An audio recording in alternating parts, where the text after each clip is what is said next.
Welcome everybody. This is Fantasy Football G. I'm your man Cat. Game Week 6 is over. We've played our wild card. Some of you in Game Week 5. Now it's time to take a look at Game Week 7. What my transfer plans are, who are the top picks. So without further ado, let's get into it.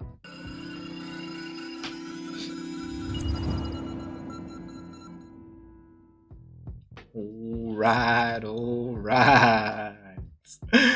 This is my game week, guys. Game week 6.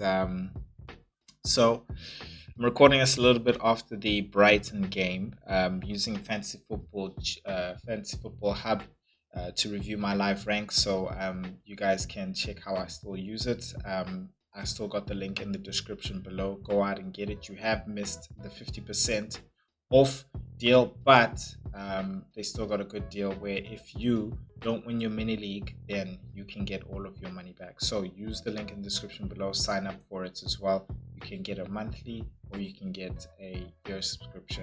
It's up to you. But yeah, let's get into this. So game week 6, 57 points. I got a little red arrow as there you can see. I'm very fine with that. I think the beginning of my season is really good considering like my past seasons I'd be like in the millions. So that said, the red arrows that I've actually gotten in the past 3 game weeks have been very small, and I've been very lucky. Salah captain, how did that happen, Kat? In all honesty, I feel like sometimes we complicate things, guys. And I'm not saying I didn't complicate things, I did, but in the end of the day, I looked at it in a simple way where it's like, okay, cool, you got 2 good assets, Haaland and Salah. Who are they playing? Haaland is playing Newcastle at home, 12:30 kickoff, and it's Newcastle with their defense, who's over the years have been all right, at home. They give people trouble. We know this. Then you've got Salah playing the bottom team in the Premier League right now. If I just told you that, just like that, quick, who are you going to captain? Salah. You understand? Salah. But now we complicate things. We say, nah, Haaland's been on a hot streak and whatever. And in my head, I was just like, well, he's going to blank eventually. And we kept all saying it. Both Salah and him can't keep putting up big numbers. And Salah blanked already. And Haaland hadn't blanked. So I was like, dude, just go with Salah. It was an easy choice in all honesty because in the end of the day, I was watching that Newcastle game behind my couch. But hey, it worked out eventually. When you can see things are not going Haaland's way or Man City's way. So yeah, wasn't happy with the defense. I am still into, and Tiamo reached out to me and was like, big at the back, Mike. And I was like, nah, bro, listen, it's not about big at the back. It's about securing the clean sheets. And I say it like this, look who got my points. It's my midfield. Now, if, like we all assumed, Liverpool supposedly supposed to keep a clean sheet against Wolves, the bottom team, and Arsenal was supposed to keep a clean sheet against Leicester, bottom team, I would have been like 30 points up from there. That puts me like at a nice 80 points, as opposed to other people who had like sort of one asset, and I had Konate as well, who got like a goal as well with that. So, you add a couple of bonus, I would have slightly been ahead of some people who might have just had a Gabriel and a Trent. So I truly, really still believe in my defensive assets and my strategy of securing a good defense and not having to worry about it, and having that defense add points to the midfield, because that's where we're all really getting our points. It's from that midfield. It's the clean sheets that we're lacking, and Arsenal's going to get them. And Liverpool have proven they've got a good defense, so I'm also banking on them in all honesty. Calvert-Lewin still a long-term keep, but Solanke's looking good. I had some other players on the bench who scored some points. Pedro Porro, didn't see that red card coming at Man United. Unlucky gents. Jamie Vardy, yeah, I'm still hoping. He's got some good fixtures coming up. I mean, let's take a look at the team coming up now. Looking ahead, So this is the team in game week 7. Let's just optimize it so we can see what the AI is recommending I should line up in. So yeah, this is how they actually do recommend I line up with Virgil and Konate on the bench there against Crystal Palace. I'm not sure about that. I would rather have Virgil in. Um, Vardy, I would have Virgil and Konate in. Still, like I said, I'm big on the defense really getting me those clean sheets, and I think that Liverpool can get those clean sheets against Crystal Palace, in my opinion. So I would still have that four defense in. It's not that I don't have. Actually, I don't. Tottenham, I just don't trust them, man. Like, he needed a red card against Man United. I swear, if Man United didn't have that red card, Tottenham would have conceded at least one, bro. Just at least one, they would have conceded, and that's my thing. So, I don't trust. I would have Poro out with Vardy out, and I know you're probably thinking, well, Kets, you benching Vardy all the time. Why did you get him? Look, yes, fine. He's a cheaper asset, but like his fixtures are still good, guys. Like, um, he's playing Bournemouth now. He's going to play Southampton later, and then he's going to play Forest, and he's going to play Ipswich. So this is like fixtures from now till game week 10. So he's actually a very great replacement if you think about it for Semenyo, whose fixtures turn at game week 8. So after playing Southampton, Semenyo is going to be playing Leicester now, I guess. So that's when Vardy can come in as well. Vardy being captain on penalties as well. So yeah, I don't have to make a transfer for Semenyo, but I most likely will be looking at doing that. Um, but yeah, and really that's my midfield. I think Man United, Rodgers versus Man United at home. I think that's a good fixture for Rodgers. So I would want to keep him in as well there. Mbuemo as well. He's been doing well. He's very informed. Salah, hoping that he can get me some points, but I've got 2 free transfers, and we'll get into who my transfer plans are now. But I am looking to take him out. But I don't know. It's Crystal Palace. It's making me consider just keep the third one, because part of my transfer plans was keep Salah and then um, only transfer him out on game week 8, where then I have 3 free transfers and then build up my transfers from then on for the fixture swing in game week 12. Haaland is an obvious keep, of course, and Calvert-Lewin as well is also a long keep for me. Already spoken about Vardy, and it's Salah and Winks really. Winks. So let's just check out the Habe Eyes transfer plans for me without making my custom transfers, which is a very another cool feature that you can do. Habe Eye can really help you. So it's saying I should take out a Calvert-Lewin for Wood. I'm okay. I'm fine. I'm not going to sell. I'm all right with that. And then it's saying Virgil van Dijk for Vardio. Now, I think this is a good time to talk about Vardio and the Manchester City assets. Manchester City did look like they were struggling a bit to break down the team, and I think even I think just going up against Newcastle, they just looked like they were struggling, and a lot of people put that to Rodri not being there, but then like Pep was right, like Kevin not being there, Ake not being there, and you still got like Foden trying to slowly come into the team, and it's not about performance. I think it is actually the fact that just like Rodri, Foden's played a lot of minutes, considering he's also played in international tournaments, and he went all the way to the final. And I think it hasn't said it, but I think Foden carried something, like a bit of a knock or something, and that's why Pep has probably like slowly integrated him into the team. Mentioning Foden, for me, like I'm really waiting to sort of get that sign, and I'm gonna hopefully get it in the Champions League to say that look, Foden is ready now, and we actually need him. And I think this draw with Newcastle is probably going to be that catalyst that's going to get Pep to say, look, I need you to step up, with Kevin out. And Rodri out. I need you to be that catalyst for us in the team. And he's done it before last season, so I think he can definitely do it again. That mentioned, like, I feel like I would love to have him and Bernardo Silva.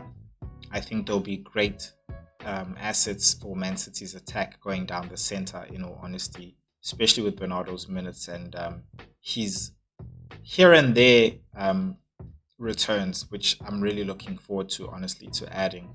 So let's do some custom transfers and let's say players that I want out. And let's go. All right, cool. So I know I want Mosala out and I know I want Winks out. Sorry about that, guys. Yeah, presets. But you're still here. You're still here. So yeah. So let's see what the AI recommends there.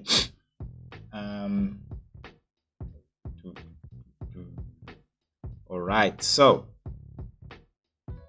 Son was out. He's dropping in price. Salah is also dropping in price. People are not. I think people are trying to free up money with that. But when it comes to Eze, I just don't have any trust with Crystal Palace, guys, and I think we can see that now. Like, I think you guys can see with the results recently of Crystal Palace. It's not necessarily their assets specifically. You can't say it's Eze who's performing just badly. You can't say that it's Mateta. It's just the team in a whole is just hard to bank on. And if the team in itself can't do it, then Eze is not going to do it, you know? Mateta's not going to do it. And that's how I feel about that, really. I would rather get Man City assets, attacking assets, because my defense is done, you know, and I'm still expecting City, as much as they don't have Rodri, don't have De Bruyne, I'm still expecting them to be an attacking powerhouse without those teams. I think let's not just look at the Newcastle game like, oh, they just performed badly. It's Newcastle, guys, at home, and they're good defense. Let's not forget that. So going on to the Son one, I think this is not a bad suggestion. I think it's just about hearing out what his injury is like. I think maybe they were keeping him for the European fixture this mid-game week. I think it's a good time to talk about Palmer and some of the Chelsea assets in this specific part here, because he hauled this past game week, and I've been saying that, look, keep away from the Chelsea assets. I think they've done very well, in the sense that they're in the top 4 now, and they clearly saying, they're clearly picking up their hand now as some good assets now. So who would I pick from Chelsea? Palmer, yes, of course. I still have to mention that Chelsea's fixtures are not, for me, in my opinion as well, really not the best still. I think the teams that they're still going to play are a bit challenging. Noted, the game they just played, Brighton, we all know before this game, Brighton was a formidable team as well. It's still a formidable team, they just have their injuries now. And of course, it's affected them as well. So I think Chelsea as well, that's really gone into their favor. But Chelsea have put up a good performance, and you can see Maresca is bringing the boys together. So that said, down to the assets. Okay, sorry. Let's just go back to my team here, so we can talk about this. I think Cole Palmer is definitely an asset that we can talk about there. I definitely think when it comes to tiers, he's number 1 in going with. I would put him over going for Son, but I think the reason why Son was proposed to me is because Tottenham's fixtures are going to take a turn for the good. Whereas, as I mentioned here, you can see game week 7, they got Nottingham Forest, and they got Liverpool away.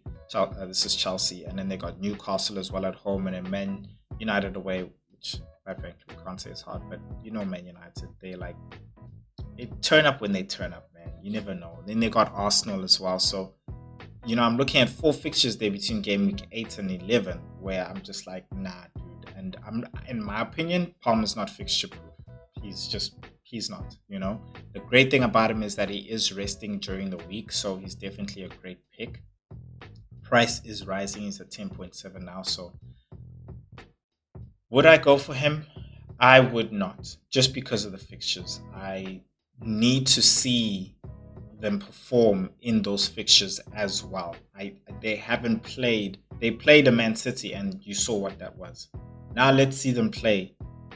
Let's see them play in Newcastle. Let's see them play a struggling Man United. Let's see them play a Liverpool. Let's see them play a Arsenal. They've started with a very good fixture run, and we expected them to do good. I think they did fairly okay. It wasn't all that great. I think they did fairly okay. Nicholas Jackson is another guy in the strike force. I would put him as second behind Cole Palmer to get. I'll put him second behind Cole Palmer. I think that, he's a definite lock in there. I don't see Nkuku coming in any point time soon. I think he's seen more as a number 10 guy as well, and not necessarily as a striker. I think Mariska said this as well. Jackson's been putting up some good numbers: 4 goals, 3 assists.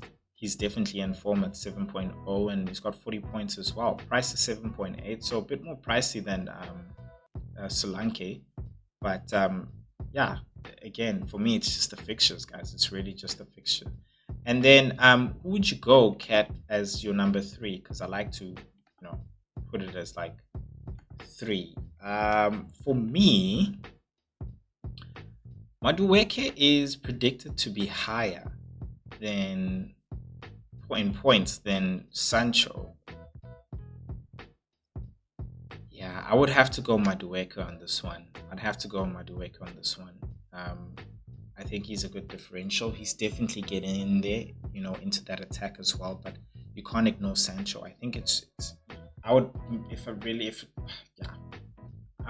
put Madueke, but for me, it's a tie between Sancho and Madueke. But if I had to pick one, I'd go for Madueke. That would be for me my decision when it comes to the Chelsea assets there.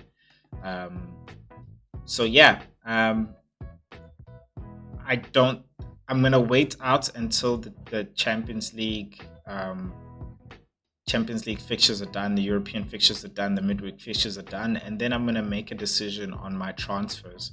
But as it stands, I want to remove him, put him there, and I also want to put Vardy out there, and that's how I'm sort of wanting to line up right now, and have Haaland as captain as well. But I am also looking at opportunities, and I say opportunities in terms of captaincy. But we'll talk about captaincy during the week later on. So, yeah. Now, how could we forget about the Fantasy Football G League? We have a new number 1, ladies and gentlemen. We do have ladies in the house, by the way. Marcel Oscar, Fadil, Yusuf. Welcome, my man. Well done in coming in with a bang. I have a tradition here on the channel where I invite number 1 onto the show. So I will drop my email in the description below. Please pop me a message. I would like to do a team selection video with you. Just chat about your history. It's about building the community. And building the community with the guys. So if you'd love the opportunity, it is open house. Please hit me up on email. I will be watching out for you. And let me know, hey, this is me. And thanks. But now, with that, let's just go through the table. Killer Squad coming right underneath at number 2. And then Dallas Dominators. I believe Kevin was the man waiting in the waiting room as well. Now, Kevin, I had it, man. And then, Oscar there, Marcel Oscar just came up on top of Killer Squad. So, Dallas Dominators can dominate everyone else below. But I'm watching you. Slot them away. Almost slotted me away. Yo, in the middle of the week.